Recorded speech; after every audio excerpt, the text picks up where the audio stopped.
Hello. Um, so we shall be continuing our read through of 3D Workers Island, which I am thoroughly enjoying. It is nice to get another chance to um, engage with this work and pause and just kind of allow the space to air our critical critical reflections, as it were. I may or may not be inebriated right now to some degree.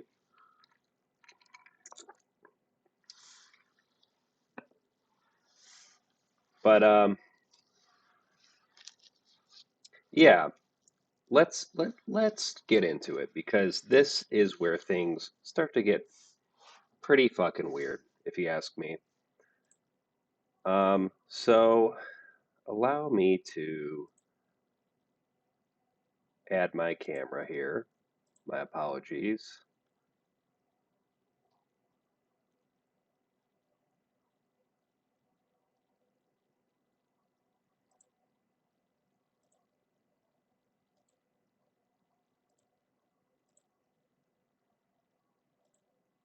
Well, that's not working, so we will just have to work with what we got here. I am going to switch over to the scene, and um, as you can see, it is 11:30 here.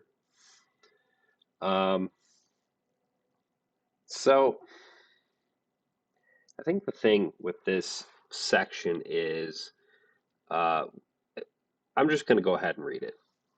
Computer Philosophy 1, Windows.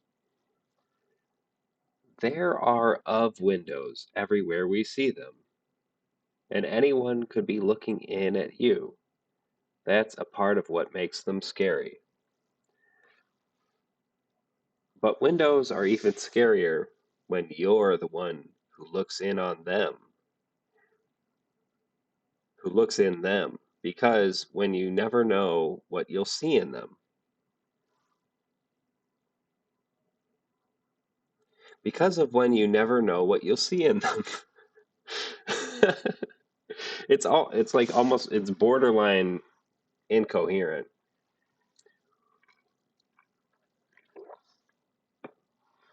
Remember the enthusiasm in a market for Window into Reality in 1996 as the Nintendo 64 broke once lore Project Reality. Of course, the TV screen is really a window into fiction and not reality. The only real window of reality is the one we looked at into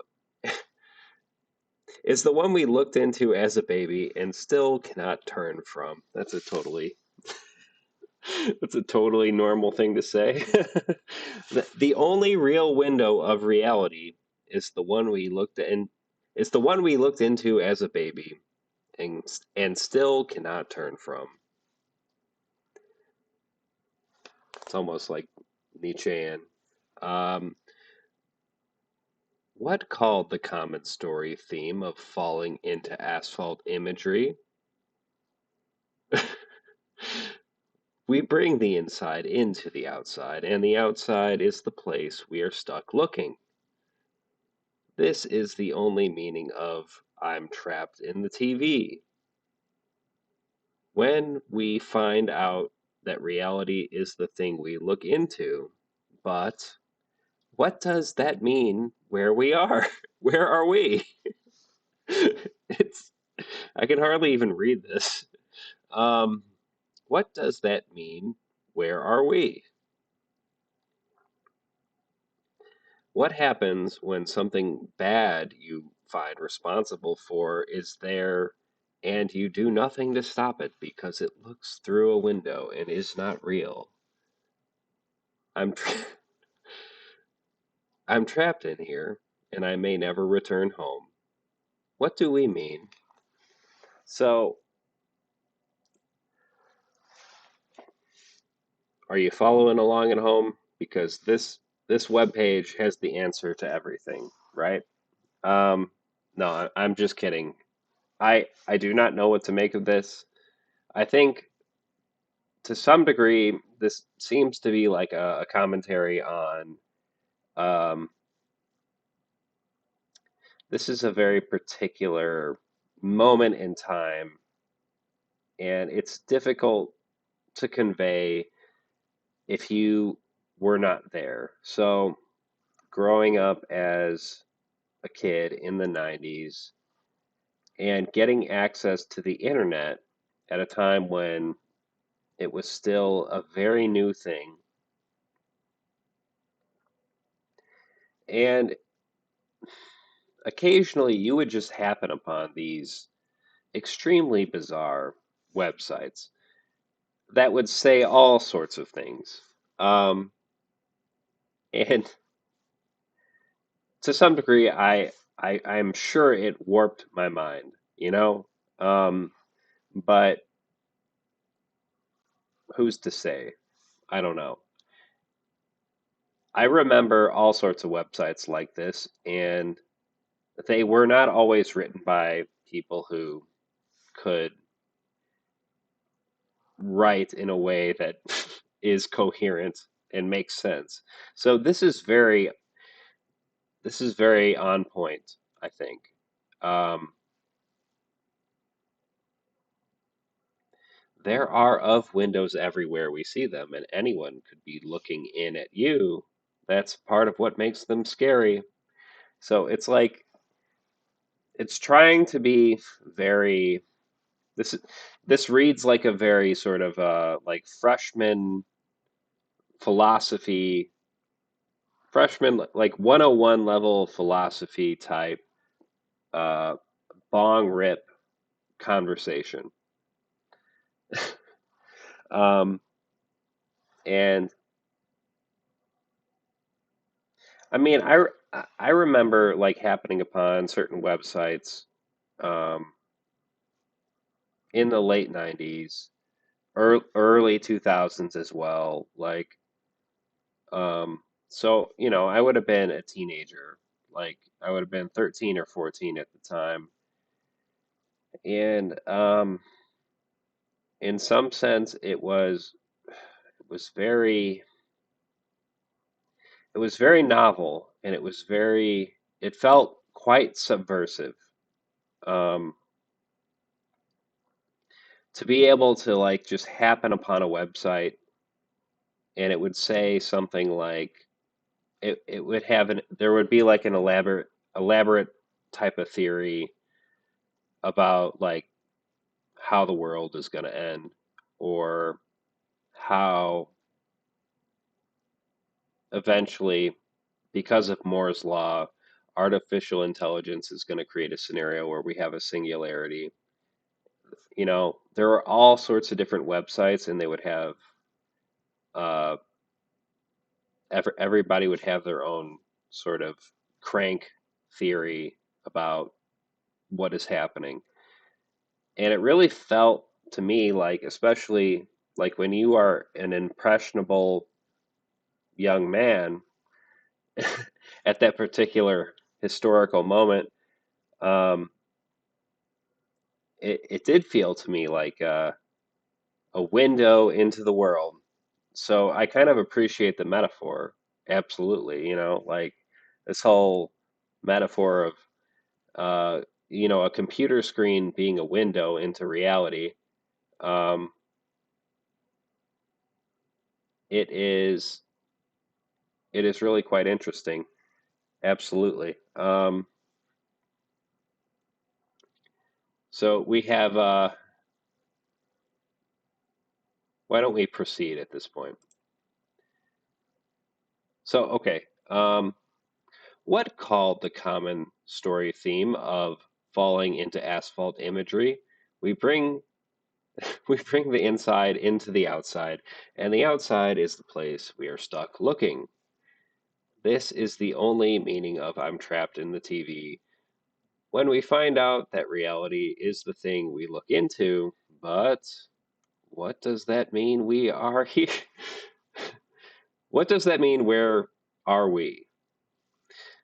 What happens when something bad you find responsible for is there and you do nothing to stop it because it looks through a window and is not real. I'm trapped in here, and I may never return home. What do we mean? So I know I read that, but like I just like I like the rhythm of this, and I like the sort of it almost sounds like it's a riddle. It sounds like we're being prompted by like uh, some kind of troll, and we are being asked a riddle. Um, Now down here, there's a graphic of a computer, an old CRT monitor, and um, we see that these shapes inside the screen come outside of the screen. So there is a bit of playful imagery here pertaining to the sort of, uh, I don't know, what would you call it? The interstitial nature of um, the digital world and the real world. This this this particular section would seem to be calling into the question the distinction between the digital and the real, and saying that actually when we're looking inside a computer screen, that's more that is a window into um, reality itself. So hard to say exactly what this means in the context of the story. I mean, um, we could possibly speculate that maybe um, it's implied that like one of the characters who participates in the forum uh, authored this website, but I mean, there's not really any evidence of that, not any direct evidence, and I mean, none of the forum users have this particular writing style, so I don't know. Hard to support that. So then you have to ask, like, why are we being shown this? And that is a perpetual question for me. Um, at any given time throughout this work, why are we being shown this?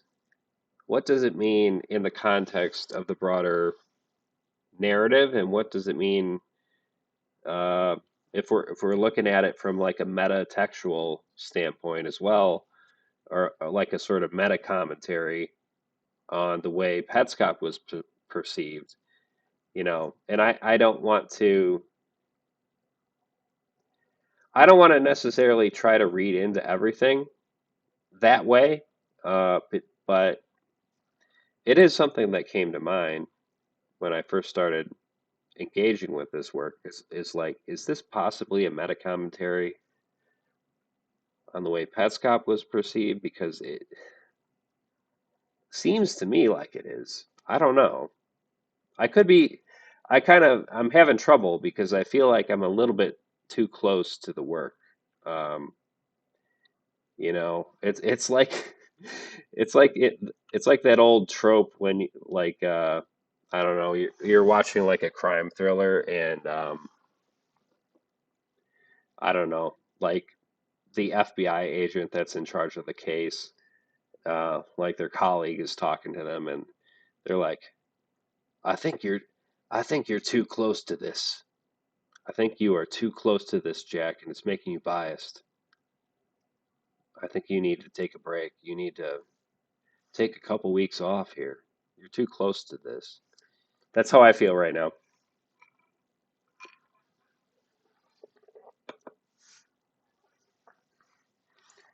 Um, okay,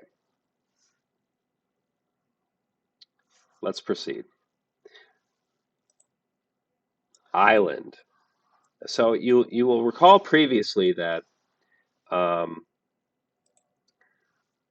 island, as you can see. You will recall previously that we had the word world displayed in blue text. If I had to guess, this would signify to me that we're entering a new act of the work. You can see above there's like this is slide 155. So I know from experience that there are, I think, 300 slides. So in other words, we're about halfway through. And we get AOL Instant Messenger, also known as AIM, uh, another very particular reference, really giving me that nostalgia vibe. And I think that is intentional. Um, and as you will recall, I mean, Petscop evokes that same kind of nostalgia and uses it against you. Now we have uh, AOL Instant Messenger. My God, I have so many ambivalent feelings about AIM. You know, um, on one hand, I have really fond feelings of just uh, whenever it, this sort of communication at this time. I mean, it did enable a sort of almost a new form of communicating with your friends when you couldn't be in the physical proximity of each other. Like, you know, it used to be that like if you were for whatever reason like you couldn't hang out with your friend, you could call them on the phone, but like then you would be occupying your family's phone, right? So there was often a limit to how long you could like talk with your friend on the phone before we had cell phones, right? And then all of a sudden you get AIM, um, AOL Instant Messenger. And if anyone in my audience is too young to have experienced this phenomenon at the time, let me tell you, I don't think I realized it at the time, but it really was like a paradigm shift in how you interacted with people, you know? Um, because you could have like, you know, five or six different conversations going at the same time. It's asynchronous to some degree, you know, like so it's an asynchronous form of communication. Although I will say like a lot there were a lot of times where I would be chatting with somebody and it was almost like talking on the phone with them because you would just be going back and forth, back and forth, back and forth, and like they would, you'd be so engaged with the conversation that you would respond immediately. Um, so there were moments like that, but there were also moments where it'd be like you'd be like talking to like three or four different people at the same time, and I know this probably sounds quaint if you are a younger person because you're like, yeah, I'm on Discord and I talk to people all the time. I'm on Twitter and I DM with people all the time. What's the big deal? But you could not really do this unless you were like I mean, okay, before the advent of AIM, you do get like internet relay chat, but like um, unless you were a complete nerd, you could not communicate this way prior to the advent of AIM. you could email people, but like I don't know, I was like a child, so I didn't write emails to people, you know? Anyway, I'm just trying to give you some historical context because I really do think this work kind of is gesturing towards a very um, particular historical period that I'm definitely going to try to touch upon in my analysis of the work. So we have Edward sucks zero. I wonder, yeah, like Edward sucks zero. I don't know who Edward is. Are we talking about Twilight? It would have been too. This would have been before Twilight, right? Edward sucks zero. Wow, tell me more about that. Miss Toothpaste. So, I was with my cousin last week for Thanksgiving. Since last year, they live 3 hours drive away.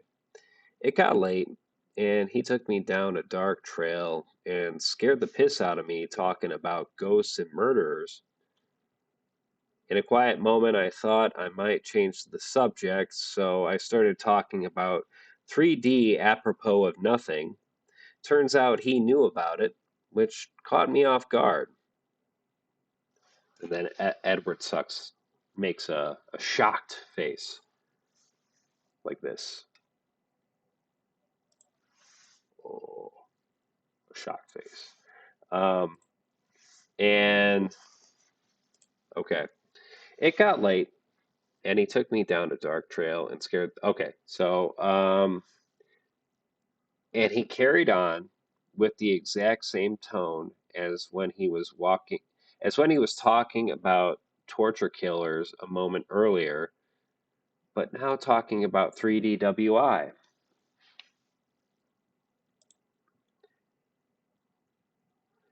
As if telling me about a conspiracy or something. He went on about the girl in the pink shirt and gave me this long list of ominous things to pay attention to in the screensaver. Oh, he's one of those Amber shitheads. So Edward Sucks Zero is already he already knows what's going on.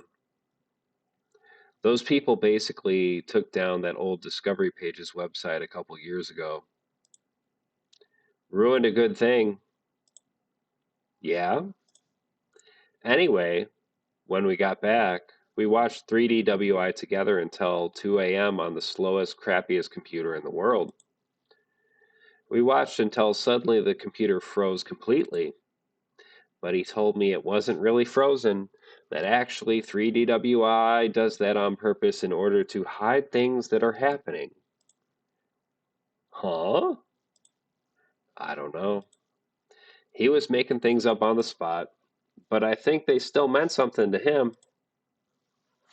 So we have a communication here between two different people. One of them is talking about an interaction with their cousin, and the cousin is making certain claims about the screensaver, certain claims pertaining to the girl in the pink shirt, otherwise known as Amber. Um, and I don't know. What do you make of that? The other person, Edward Sugg Zero, he seems to apprehend what type of conspiracy theory this is. He's one of those Amber shitheads. So in other words, there's a group of people, a sort of a sect within this community of forum, this forum where people congregate to discuss the screensaver. There is a sect that has some kind of weird theory about what's going on in the screensaver, specifically related to Amber, the girl in the pink shirt. He's one of those Amber shitheads. So other people in the community, um, they think derisively of this particular group of people in in this community, right? So it's not a commonly accepted position. In other words, like there's a lot of skeptics, a lot of people that don't fully buy into whatever these other people are trying to say about Amber in relation to we don't really know at this point, right? So let's let's proceed here. Buddy, I think this is the first time we've seen Buddy, is it not? Uh, so he joined not too long ago, March 10th, 1999, and he's posting this on April 26th, 1999. Okay, so I almost don't want to ask this at all, but ugh, I keep hearing certain implications about this screensaver that I don't want to repeat here, but you probably know what I'm talking about. I think maybe it's supposed to be a joke, but if so, I don't find it funny at all. Can somebody give me more info about this? So, I mean, if you're following along at home, we've just seen a back and forth conversation about a sort of conspiracy theory pertaining to this screensaver, specifically with respect to a character, a specific character in the screensaver, Amber. And of course, Amber is uh, a name that we might recognize from Petscop. So I've talked about that. That that connection is there, um, but when we think about this post in the context of this supposed conspiracy theory that's going on,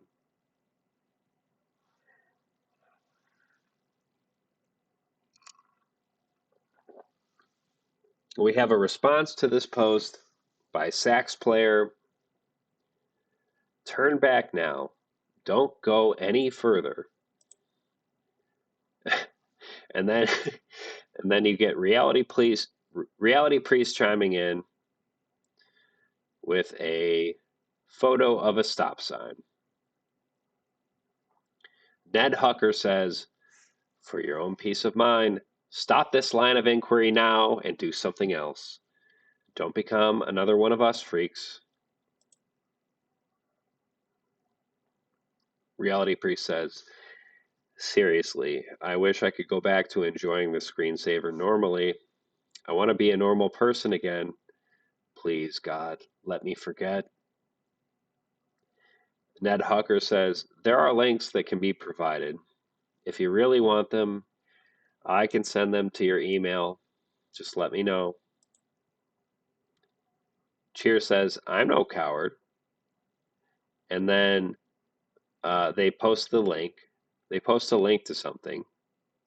And we see a note here that says, P. Lawler note, link removed. So we got P. Lawler laying down the law.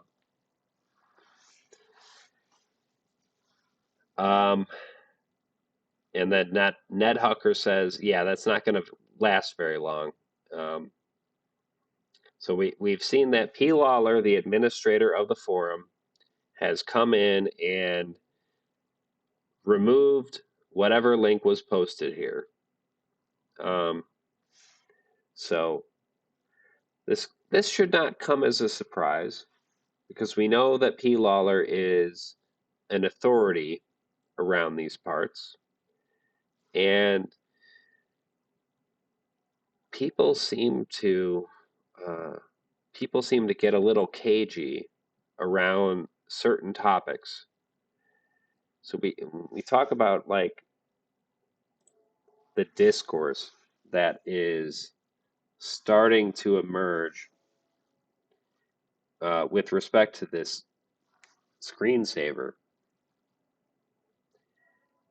It's very strange to think that there would be a forum with a forum that is dedicated to uh, watching the screensaver and just kind of enjoying it on the basis of, well, it's just kind of a novel thing. Sometimes, oh, you might see a guy with his remote control helicopter, you know? So there's a lot, in other words, there's a lot of normies on here who are just like watching the screensaver because they find it interesting, you know, um, for various reasons. But then there's this other subculture that thinks something bad is happening. We don't know what. We have no idea what. It's really it's pure. This is purely a vibes based uh, conjecture. Like there's no details at all really about what's going on or what the theory is at this point, right? Um, but you get the sense that if you broach upon certain topics on this forum, you will be in trouble. Like you're you might get banned. Your post will be removed. Um, and we are given almost no details at all. And that's sort of the brilliance of this. Um, I think you'll find it's quite similar to Petscop in that way,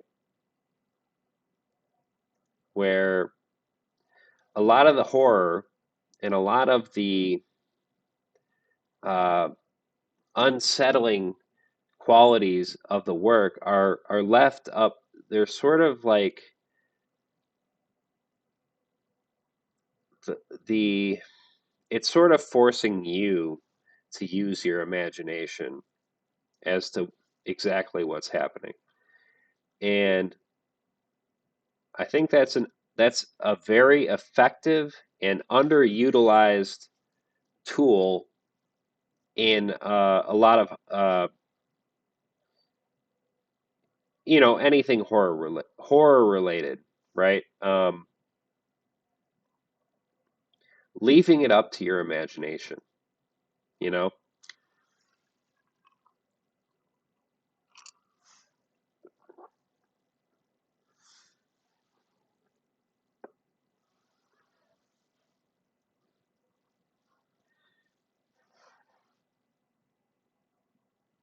So we really have at this stage we don't have any idea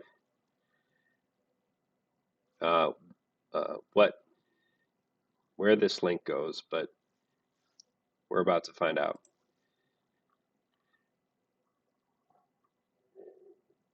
So here we get another scene.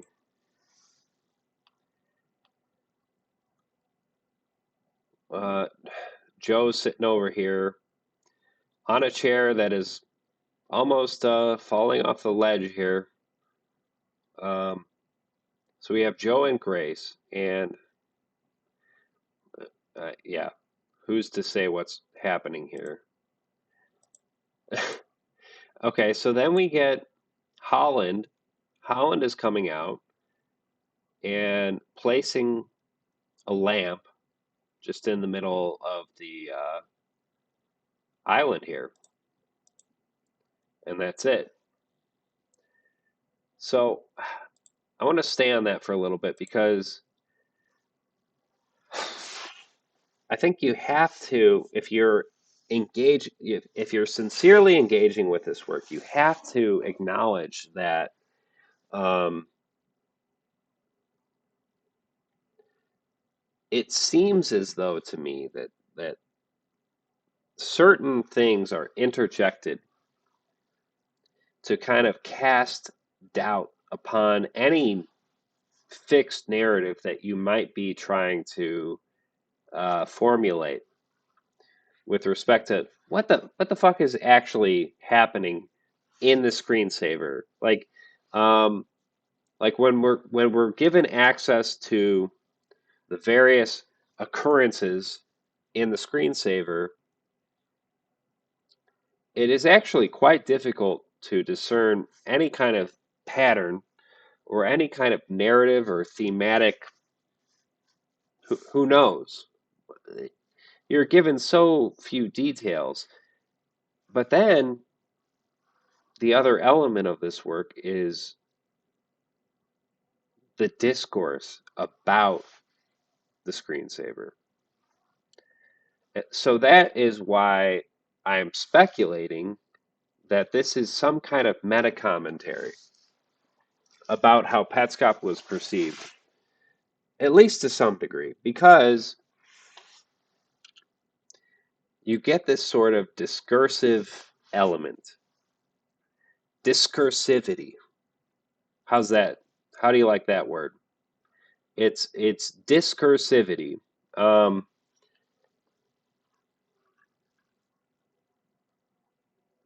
there is a a multiplicity of varying perspectives about what is happening in the screensaver.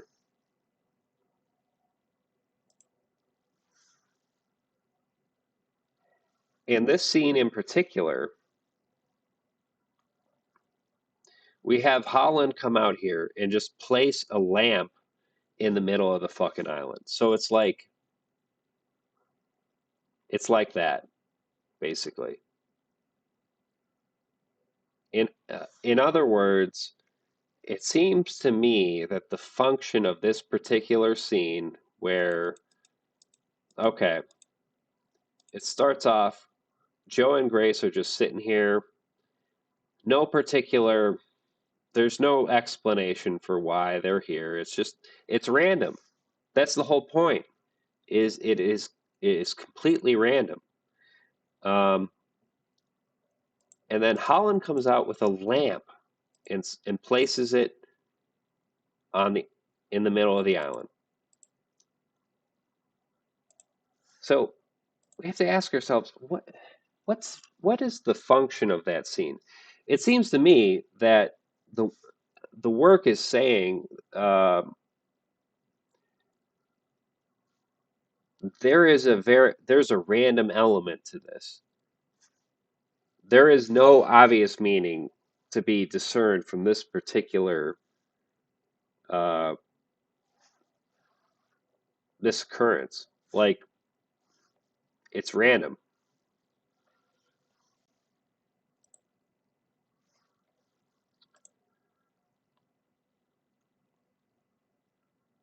So now we get this.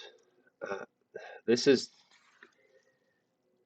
this is where we get into some like emotionally quite weighty stuff, and we can see that the URL is censored.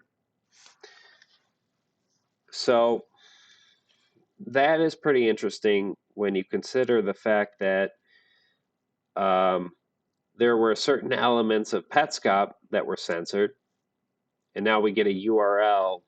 We're not able to see what it is, but we do know that the title of the website is inside3dwi.scr.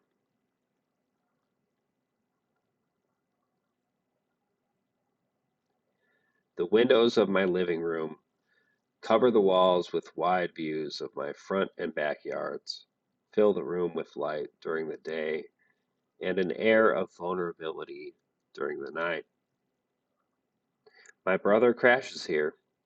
He sleeps on the couch against the back windows. Sometimes we sit together looking out those windows and tell stories about the house beyond my backyard. A man lives in that house with his two sons. The curtains are closed, and we imagine our own childhood replaying itself behind them. It's a stupid game, really, making up stories about the neighbor. I think of it as a way to bond over past experiences. Somehow we get emotional about it anyway, but not emotional enough to do anything because, of course, it's a stupid game. There's no point in worrying about those children based on feelings and intuition alone. Still, we both find that our dreams become more vivid with time. Lately, we've grown exhausted of that game, but recently I've downloaded 3D Workers Island. It plays on a PC in the corner of my living room. You should check out this program. It's a screensaver, which means it only starts when you aren't using your computer. But when it starts, you're on an island. There are people around, but they don't do much. Not when they're outside, anyway. Naturally, you wonder what they might be doing inside the windowless red house in the background. That's when things start to go wrong, when you start wondering that. And now we begin another game. As in life, concern begets more concern. The reality is always worse than you think it is. No matter how much you learn, it's always worse. And the only escape is to stop asking, to stop digging, to stop learning. This is your chance to stop. The preferred resource for all things 3D Workers Island is called 3D Whisker Discovery Pages. Created and maintained by Pat Lawler, it covers everything a reasonable person would want to know. Should you browse her website first? If you haven't already, because it's you should browse her website first if you haven't already, because it's quite good. But Pat Lawler doesn't see what we see, or chooses not to. I've created a different kind of resource. Here, I take your sightings and I display them for the benefit of others. Together, we play this game the way it's meant to be played. Welcome to my website, Inside 3D Whisker. Beyond here are themes of violent abuse and torture. Continue if you can handle that. And I will just say, for the purposes, for the sake of a content warning, um, the honest truth is that this story this story alludes to potentially disturbing themes, um, but none of it is directly stated. It's all implicit, and simultaneously, like, that is the genius of the work, but simultaneously that is the thing that is going to ultimately prevent this type of work from really taking off, because the horror is implicit, and it's not inherently uh, it's not inherently memeable in the way that, I don't know, like Slender Man is. You know what I mean?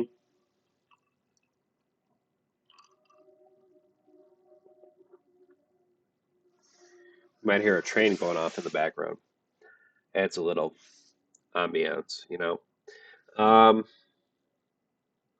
but you get what I'm saying, right? Like, so in other words, I understand and I recognize the importance of content warnings, and I fully respect that. But the truth is, it's really difficult to provide a content warning for something that is so non-specific. It it's unclear what is happening here, and the central horror of the work is what is unsaid. And that's kind of and that is the brilliance of it.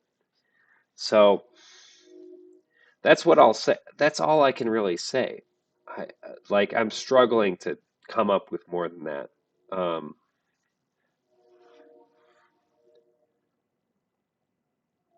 as a general warning to you, obviously, like if you are um, if you are not into discussing themes of like child abuse, you should probably stop watching. But that's all I can really say. Everything it's incredibly vague, and I think that's um, it's purposeful to some degree. Um, how ambiguous and vague it is. Yeah, that's all I can really say.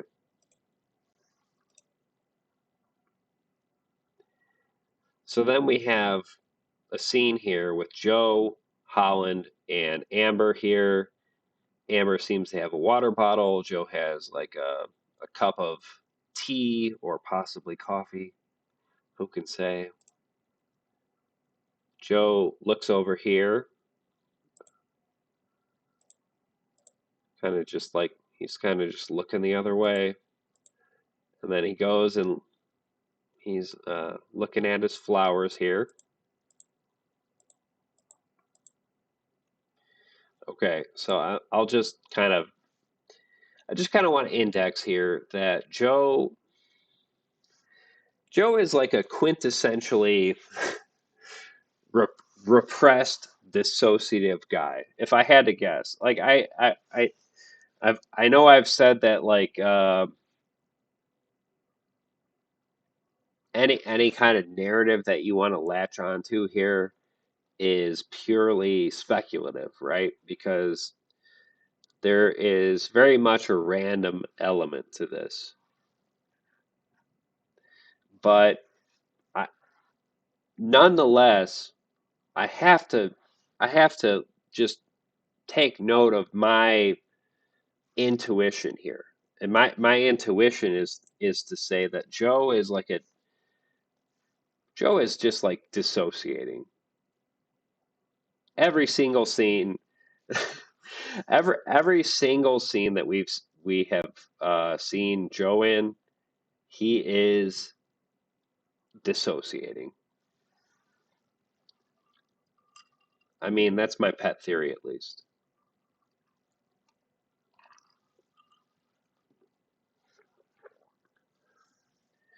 Because we see him like in the very first scene, we see him watering the flowers, and then we see him. Oftentimes, it feels as though he's just sort of staring off into the distance. Like he's not. Look at this. Okay, this is where the scene begins. So he's just sitting there. Two girls are sitting there. He looks away. He looks off into the distance here. And then he looks over at his flowers and just kind of walks away. All I'm saying is it seems like Joe is if I had I I know to some degree this entire thing is really about how we project our own neuroses onto the work.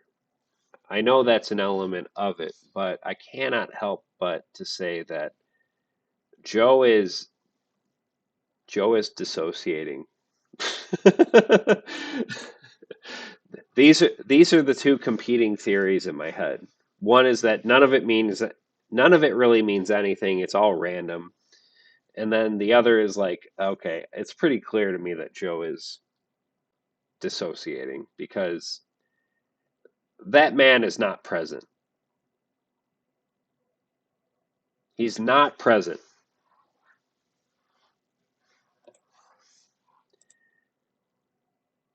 Okay, so back to the forums here. P. Lawler chimes in. I removed your link because it breaks the following rule. Rule number 5. Do not post links to the website. You know the one. It is nothing more than a collection of perverted creative writing prompts. I would not usually be so strict about something like this, but clearly there are too many here who cannot stay reasonable and sane while discussing the content of this particular website, so I must make the hard decision of banning it. You can guess what I think about this topic, but let me try to explain the phenomenon. Let me try to explain the phenomenon occurring here. The fact is, many internet users are children and young adults, and children like to play games. What this means is you will occasionally find yourself unknowingly pulled into the games played by children. On that website, you will primarily find stories told by kids to scare other kids. You will also find so called analysis of these stories that treats them as true fact to give them legitimacy. But there is no evidence to be found here. I hope I have cleared things up for you, buddy. Pat Lawler is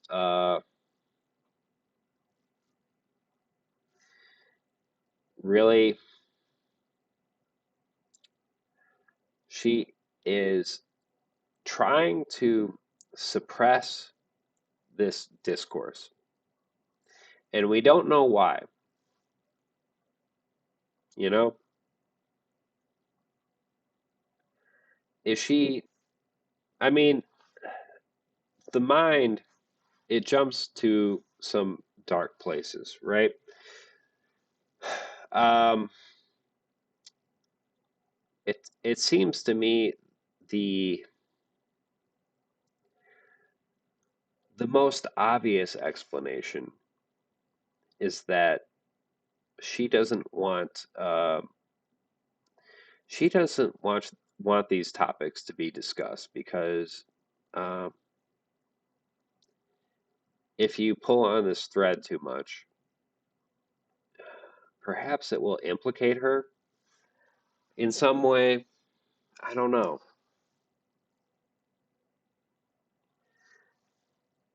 Regardless of what we would speculate, it is obviously the case that Pat Lawler is uh, trying to sanitize the narrative when it comes to what could possibly be happening in this screensaver in 3D Workers Island.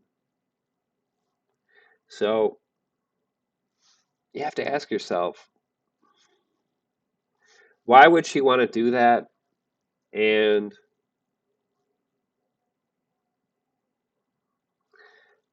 why, why is she so desperately trying to control people's opinions about a screensaver?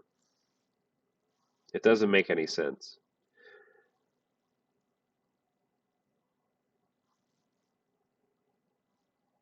I'll leave things there. It's getting late. I really should be getting to bed, but I enjoyed this.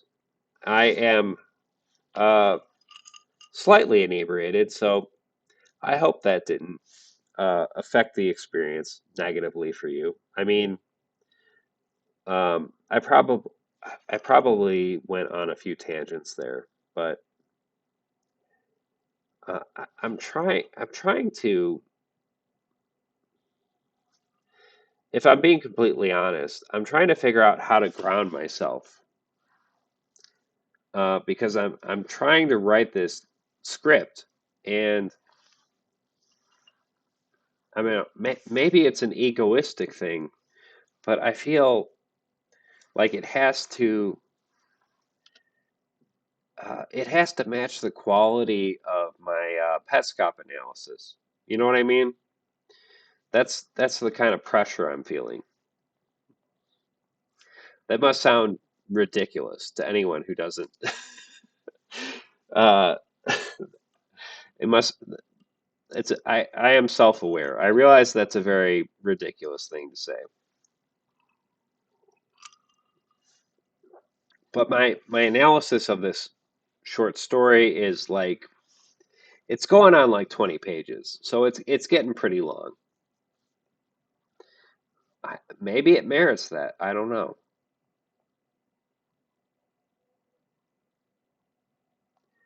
but uh, we'll leave things there for now. If you are following along at home, I appreciate you watching. If you have any thoughts to offer, I'm all ears. I am not.